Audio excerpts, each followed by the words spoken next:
Hey YouTube, so this is going to just be a quick conversation about the Minecraft Live 2021. So whether or not you think the new update is disappointing, the stuff they're adding is still pretty interesting here. So at first when they talked about the fireflies, I was kind of like, because they're just little, like when you see the texture, they're just literally like two blocks. So it is a little like it looks kind of cool, but it's just like, eh.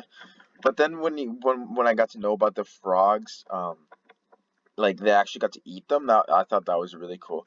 And there's just some parts of the Minecraft Live is like, was this even like part of the script? Like when the what's his name, Corey or whatever, was talking about like the mud blocks and real life and stuff and all this stuff. He's like, oh, let me nerd out. Like, is that part of the script or was it not?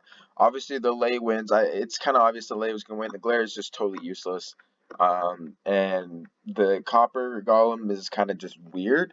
It's kind of useless in a way too, because I feel like it could have been useful, like with updates and stuff, or if they elaborated more. But it's just with it pressing random buttons. Like, what's the point for that? Like, if maybe there's a reason, like we could tell it what buttons to press and stuff. But like, pressing buttons randomly, like there's no use to that, right? And it might look cool. Like I'd say it looks cool as of all of them. But yeah, and the lay even then, since apparently it doesn't duplicate items, it's just like, so if there's a bunch of like eggs on the floor, right? You give it an egg, it'll go pick up all those eggs and then give it to you. It's basically like a dog, like a retriever, right? And like even then, that's not super useful, but it still can be useful. I'd say it's the most useful because it's not a glare that's just totally useless. And then it's not the copper golem that's just weird and doesn't really do anything. I guess that might even be more useless than the glare, but like also not at the same time. And then so yeah, the lay winning, obviously that's not surprising or anything. And then I'm still kind of confused with the how the way how the deep dark works. Like just with those blocks, I don't really understand like why it. I haven't really watched videos or anything on why it like transfers over and like spawns like this bluish thing. But basically, then the one pops up and it's kind of like some Last of Us clicker stuff. You have to be quiet, but it also smells you apparently, and that's gonna be some type of lore, I guess. It smells you, and then it'll follow you around, and then apparently it's just super strong. I think it is the strongest mob in the game, or one of them, right?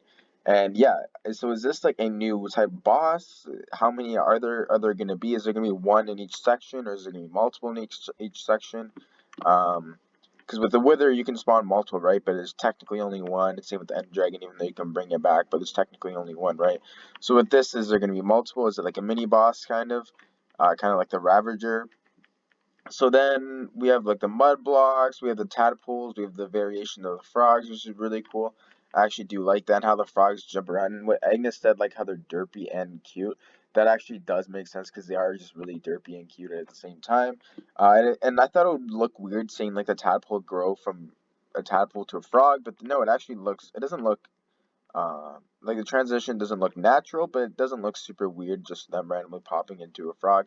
There's this whole Minecraft education thing, which I guess is kind of cool, but like also not, because like just because you can build some, I know there's like these books that the people are reading and stuff, but just because you can build something and like do all this stuff doesn't mean you're actually learning. Just because you build a whole creation of slavery doesn't mean you're actually learning about slavery and what the slaves went through and individual stories from slaves and all this stuff. So like, yeah, with the books, like them writing it in there, I guess, but like, why not just read it in real life? I guess make it more fun, but yeah, I don't know.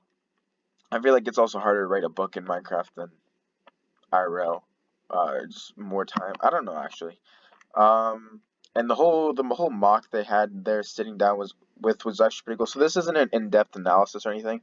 This is just my quick thoughts on the Minecraft Live. The ending, at least. There's also the Xbox Game Pass thing, which is pretty cool, I guess. And there's also the creator thing where you can create stuff way more easily, which is pretty cool. Um, what else is there? There's the chest and the boat, and you can uh, go around on that. And I'm glad, yeah, and I forgot to say, but I'm also glad that Dream didn't rig this vote. He actually let the people who play Minecraft, not that Dream doesn't play Minecraft, but the people who play Minecraft actually do it. There's the new trees and everything, which the trees, they look exactly like with the planks and stuff, they look exactly like acacia. And then the trees look so similar to jungle trees, like the actual texture itself. I know there's like the whole thing where it can be plants underwater, and then there's also just like the way it looks like the plants around it, the surroundings and stuff. But like it looks so much like acacia, like the plants, like there's almost no difference. Obviously I didn't do a side by side comparison or anything, but yeah, and it's cool how the mud can be placed on those dripstone stuff and then turned into clay. That's pretty sick. And yeah, that's basically it for this short video here. But I hope you guys enjoy. Subscribe, like for more, and bye. So, and there's also the fact that the frogs apparently each variation is going to be helpful to the player in a certain way. Obviously, they said that they don't know how so far because they're still working on that. But eventually, in the update, which will come out in 2022, the wild update, then that's I guess when we'll find out, or we'll find out before that. But it's going to be helpful in a certain way.